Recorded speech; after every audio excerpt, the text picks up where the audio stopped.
എല്ലാ പ്രിയപ്പെട്ടവർക്കും ട്രേഡർ സ്ട്രീറ്റിൻ്റെ പുതിയൊരു വീഡിയോയിലേക്ക് സ്വാഗതം. ഇന്ന് മാർക്കറ്റ് ഓപ്പണിങ്ങിൽ ഫ്ലാറ്റ് ഓപ്പണിംഗ് വന്നു. അതിനുശേഷം കുറച്ച് താഴോട്ട് ഇറങ്ങിയതിന് ശേഷം പിന്നെ കണ്ടിന്യൂസ് അപ് ട്രെൻഡായിരുന്നു. അപ്പോൾ കഴിഞ്ഞ ദിവസം വീഡിയോയിൽ ഞാൻ പറഞ്ഞിട്ടുണ്ടായിരുന്നു മാർക്കറ്റ് പ്ലസ്സിലാകാനാണ് ചാൻസ് കൂടുതൽ. പക്ഷേങ്കിൽ ഞാൻ എക്സ്പെക്റ്റ് ചെയ്തിട്ടുണ്ടായിരുന്നത് പ്രീവിയസ് ഡേ ലോയിലൊന്ന് തട്ടിക്കയറുമായിരുന്നെങ്കിൽ നല്ലതായിരുന്നു. CPR വെച്ചാണെങ്കിൽ നമുക്ക് ധൈര്യമായിട്ട് അവിടെ ട്രേഡ് എടുക്കാമായിരുന്നു. പക്ഷേങ്കിൽ അങ്ങനെ വന്നില്ല. ഈ ഒരു റേഞ്ച് വരെ മാത്രമേ വന്നിട്ട് പിന്നെ വൺ സൈഡ് മൂവ്മെൻറ്റ് അപ്പിലോട്ട് തന്നെയായിരുന്നു. ബാങ്ക് നിഫ്റ്റി ആണെങ്കിലും നല്ല മൂവ്മെൻ്റ് ഉണ്ടായിരുന്നു. ബാങ്ക് നിഫ്റ്റിയിലും സെയിം നിഫ്റ്റിയുടെ അതുപോലെ തന്നെ ഫ്ലാറ്റ് ഓപ്പണിങ് വന്നു. പിന്നെ കണ്ടിന്യൂസ് അപ് ട്രെൻഡിലോട്ട് തന്നെ പോയിരുന്നു. അപ്പോൾ ഈ ഒരു മൂവ്മെൻറ്റിന് ചിലപ്പോൾ ഒരു രണ്ടോ മൂന്നോ അല്ലെങ്കിൽ ഈ ഒരാഴ്ചയോ നിൽക്കും, അതിനകത്ത് നിൽക്കും. അപ്പോൾ വലിയ ഹെവി മൂവ്മെൻറ്റ് അതായത് ഞാനെപ്പോഴും പറയുന്ന പോലെ പുതിയ ഹൈയിലോട്ട് പെട്ടെന്ന് വരുമെന്ന് പ്രതീക്ഷിക്കേണ്ട. പക്ഷേങ്കിൽ ചിലപ്പോൾ ഒരു 25 600 800 റേഞ്ചിലോട്ട് വന്നിട്ടായിരിക്കാം അടുത്തൊരു ഇറക്കം വരുന്നത് മാർക്കറ്റിൽ. ഇന്നലെ ഞാൻ പറഞ്ഞിട്ടുണ്ടായിരുന്നു ഇന്ന് ചിലപ്പോൾ അത് ഇന്ന് തന്നെ ചിലപ്പോൾ 25,000 മുകളിലോട്ട് പോകാം. അങ്ങനെ വന്നിട്ടുണ്ട്. അപ്പോൾ നിഫ്റ്റിയും ബാങ്ക് നിഫ്റ്റിയും സെയിം വൺ സൈഡ് മൂവ്മെൻ്റ് ആയിരുന്നു അപ്പിലോട്ട് തന്നെ. നമ്മൾ കഴിഞ്ഞ ദിവസം നമ്മൾ എടുത്തിരുന്ന ഷെയർസ് നോക്കുകയാണെങ്കിൽ നമ്മൾ ഒരു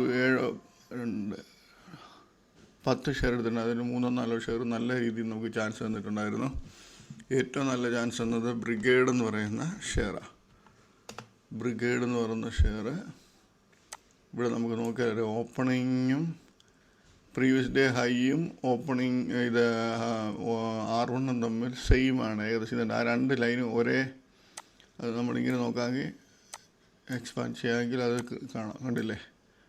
അത് രണ്ടിൻ്റെ പ്രീവിയസ് ഡേ ഹൈ R1 മുകളിൽ പോയതിന് ശേഷം ആ ഷെയർ ഇറങ്ങിയപ്പോൾ ഇവിടെ കണ്ടില്ലേ, നമ്മൾ 1400 റേഞ്ച് ഒരു എൻട്രി എടുത്താൽ പിന്നെ നോക്കിയാൽ കുത്തനെ ഒറ്റ പോകുക താഴോട്ട്. ആ ഒരു വൺ സൈഡ് മൂവ്മെൻറ്റ് ഉണ്ട്. ഇവിടം വരെ 1362. പക്ഷേ ലോ എവിടെ വരെ വന്നു? 1332. 68 രൂപയ്ക്കടുത്ത് പ്രോഫിറ്റ് വൺ സൈഡ് ആ ഷെയർ നമുക്ക് തന്നു. ഓക്കെ. അതുപോലെ തൈൻവാൾ കെമിക്കൽ എന്ന് പറയുന്ന ഷെയർ, തൈൻവാൾ കെമിക്കൽ ഓപ്പണിങ്ങിൽ അത് ഒത്തിരി ഹൈയിലാണ് ഓപ്പൺ ചെയ്ത്. ഇവിടെ ഓപ്പൺ ചെയ്ത് 278 നേരെ പോയി 295 അടിച്ച് R4 മുകളിൽ പോയി. അതായത് previous day high R1 R2 R3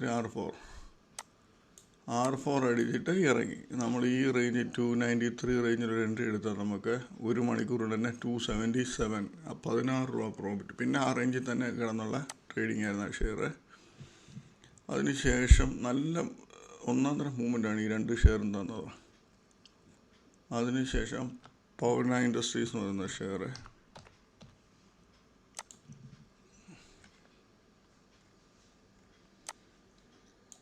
ഇതിനകത്ത് ഓപ്പണിംഗ് ഇവിടെ വന്ന് നേരെ R1 പോയി.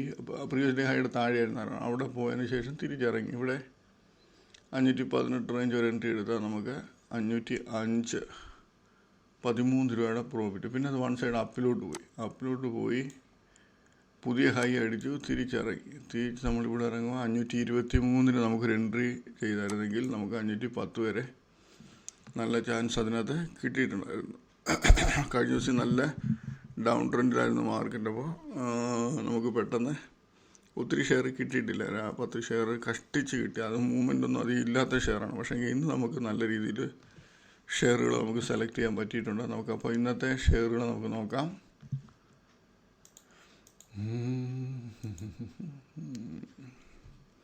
ഇന്നത്തെ ഷെയർ നമ്മൾ 2, 4, 6 ഒരു 15-16 ഷെയറുകളും നമ്മുടെ കയ്യിലുണ്ട്.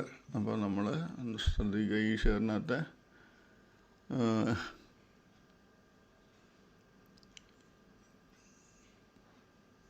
ഇതിനകത്ത് നമ്മൾ പ്രത്യേകം ശ്രദ്ധിക്കേണ്ടതായിട്ട് ഷെയറുകളൊന്നും ഞാൻ കാണുന്നില്ല. പക്ഷേ ഈ ഇന്ത്യ ഗ്ലൈക്കോള് 1500 മുകളിൽ പോയിട്ട് തിരിച്ച് 1199 ഇറങ്ങുവാണെങ്കിൽ നല്ലൊരു ചാൻസ് കിട്ടുമെന്ന് പ്രതീക്ഷിക്കുന്ന ഷെയറിനകത്ത് ഇന്ത്യ ഗ്ലൈക്കോളിനകത്ത്. പക്ഷേ ഇത് ന്യൂസ് ബേസ്ഡ് മൂവ്മെൻ്റ് ഉള്ള ഷെയറാണ്. അപ്പോൾ സൂക്ഷിച്ചേ ചെയ്യാവൂ. ഇറങ്ങിയാൽ തന്നെ നമ്മൾ പെട്ടെന്നൊരു 10, 12, 15 രൂപ പ്രോഫിറ്റ് കിട്ടുമ്പോൾ അന്നേരം തന്നെ നമ്മൾ ബുക്ക് ചെയ്ത് മാറുക.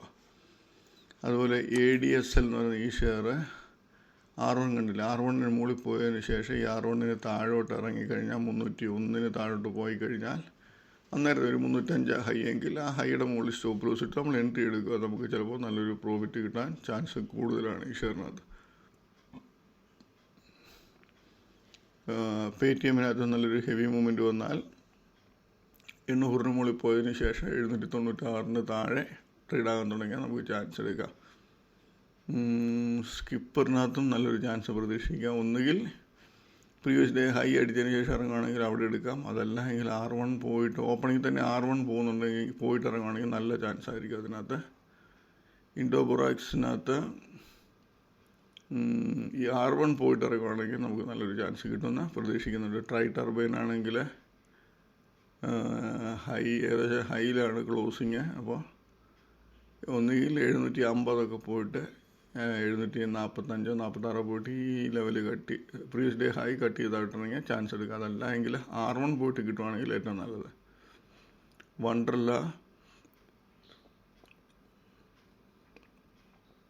വണ്ടർലയ്ക്കകത്ത് പ്രീവിയസ് ഡേ ഹൈയുടെ മുകളിൽ പോയതിന് ശേഷം വീക്ക്നെസ് കാണിച്ച് നമുക്ക് ചാൻസ് എടുക്കാം, കുഴപ്പമില്ല. പക്ഷേ വെച്ചുകൊണ്ടിരിക്കരുത്. ഒരു റീസണബിൾ പ്രോഫിറ്റ് കിട്ടിയ ഉടനെ ബുക്ക് ചെയ്ത് മാറുക. സഫാരി ഓപ്പണിങ്ങിൽ 2700 മുകളിൽ പോയിട്ട് ഇറങ്ങുകയാണെങ്കിൽ ഒരു പ്രാവശ്യം അത് ഇവിടുന്ന് ചിലപ്പോൾ ഈ ക്ലോസിങ് റേഞ്ചിലോട്ട് ഒരു ഡൗൺ ട്രെൻഡിലോട്ട് വരാൻ ചാൻസ് കൂടുതൽ. 700 പോയിട്ട് 700 താഴോട്ട് ഇറങ്ങുകയാണെങ്കിൽ പിന്നെ തിരിച്ച് കയറുകയാണെങ്കിൽ നമ്മൾ പിന്നെ വെയിറ്റ് ചെയ്യുക. അടുത്ത ലെവലിൽ പോവുകയാണെങ്കിൽ മാത്രമേ ചെയ്യാവൂ. ഹെഗ് 2500 പോയിട്ട് ഈ പ്രീവിയസ് ഡേ ഹൈയുടെ താഴെ വരുവാണെങ്കിൽ ചാൻസ് നല്ലതായിട്ട് കിട്ടുമെന്ന് പ്രതീക്ഷിക്കുന്നു. അതുപോലെ TIയും R1 അല്ലെങ്കിൽ R2 റേഞ്ചിൽ നിന്ന് നമുക്കൊരു ചാൻസ് കിട്ടാൻ സാധ്യത കൂടുതൽ. വരുവാണെങ്കിൽ ഓപ്പണിങ്ങിൽ തന്നെ കിട്ടുവാണെങ്കിൽ നല്ല ചാൻസ്, നല്ലതായിട്ട് താഴെ ഇറങ്ങാൻ ചാൻസ് കൂടുതൽ. അതുപോലെ എൻജിനീയേഴ്സ് ഇന്ത്യ നോക്കി ചെയ്യുക. R1 R2 റേഞ്ചിൽ നിന്ന് കിട്ടുവാണെങ്കിൽ നല്ല ഒരു എൻട്രി എടുക്കുക. ഇതിനകത്തൊക്കെ വോളിയം ഉള്ളതായതുകൊണ്ട് നമുക്ക് ക്വാണ്ടിറ്റി കൂട്ടിയെടുക്കാൻ പറ്റും ലെവൽ കട്ട് ചെയ്ത് കഴിയുമ്പം. തേജസ് നെറ്റിനകത്ത് R1 R2 പോയി കിട്ടുവാണെങ്കിൽ നല്ല ഒരു ചാൻസ് ആയിരിക്കും, നോക്കുക. അതല്ല R1 ഇറങ്ങുന്ന കണ്ടാൽ അവിടെ എടുക്കാം. ജസ്റ്റ് ഡയലിനകത്ത് ഈ ഹൈയുടെ മുകളിൽ പോയിട്ട് ഇറങ്ങുവാണെങ്കിൽ ഒരു പ്രാവശ്യം എടുക്കാൻ കുഴപ്പമൊന്നുമില്ല. FSLും അതുപോലെ തന്നെ R1 R2 റേഞ്ചിൽ നിന്ന് കിട്ടുവാണെങ്കിൽ നമുക്ക് ചാൻസ് എടുക്കാം. നമ്മൾ നോക്കിയിരുന്ന് ചെയ്യുവാണെങ്കിൽ നല്ല രീതിയിൽ ചാൻസ് കിട്ടും. നമ്മൾ ഒരു ഷെയറിനകത്തെ മൂവ്മെൻറ്റ് കാണുമ്പോൾ അയ്യോ അത് ആ ലെവലിന് അടുത്ത് വരാതെ പോകുമോ ഇല്ലയോ എന്നൊക്കെ ചിന്തിച്ചിട്ട് നമ്മൾ വേണ്ടാത്ത സ്ഥലത്ത് പോയിട്ട് എൻട്രി എടുക്കുമ്പോഴാണ് നമുക്ക് കൂടുതലും പണി കിട്ടുന്നത്. മുകളിൽ പോയി ഇറങ്ങിയതിന് ശേഷം എടുക്കുകയാണെങ്കിൽ കുഴപ്പമില്ല. ഞാനെപ്പോഴും പറയുന്ന പോലെ ഇപ്പം ഒരു ഷെയർ R2 പോയിട്ട് ഇപ്പോൾ ഇതിൻ്റെ എക്സാമ്പിൾ 232.83 R2. 235 വരെ പോയിട്ട് 232.83 താഴോട്ട് വരുമ്പോൾ നമുക്കവിടെ ഷോർട്ട് സെല്ല് ചെയ്യാം. അത് നേരെ കുത്തനെ ഇടിഞ്ഞ് 220 വരുമ്പോൾ നമ്മൾ 220 താഴെ പോയി അന്നേരം എൻട്രി എടുക്കരുത്. നമുക്ക് എൻട്രി എടുക്കേണ്ടത് ഇവിടെ. അതല്ല എങ്കിൽ ഈ രണ്ട് റേഞ്ചിൻ്റെ ഇടയിൽ ഇപ്പോൾ ഇതിൻ്റെ ആവറേജ് 226 ആണെങ്കിൽ ഇത് 220 താഴെ പോയതിന് ശേഷം 226 എന്ന ആവറേജിലോട്ട് വന്നു കഴിയുമ്പോൾ നമുക്ക് ചാൻസ് എടുക്കാൻ നേരത്തെ. അല്ലാതെ 230 ഈ R2 ലെവലിൽ നിന്ന് R1 താഴോട്ട് ഇറങ്ങുമ്പോൾ R1 താഴെ പോയി പെട്ടെന്ന് എൻട്രി എടുക്കരുത്. ചിലപ്പോൾ ഇറങ്ങിപ്പോയിരിക്കും, പക്ഷേ നമുക്ക് റിസ്ക് കൂടുതൽ. അത് തിരിച്ച് ആവറേജിന് മുകളിലോട്ടോ ട്രേഡാകാൻ ചാൻസ് കൂടുതൽ. അപ്പോൾ അത് നോക്കി ചെയ്യുക. ഓക്കെ, അപ്പോൾ നാളെ എല്ലാവർക്കും നല്ലൊരു പ്രോഫിറ്റബിൾ ഡേ ആയിരിക്കട്ടെ എന്ന് ആശംസിക്കുന്നു. ബൈ.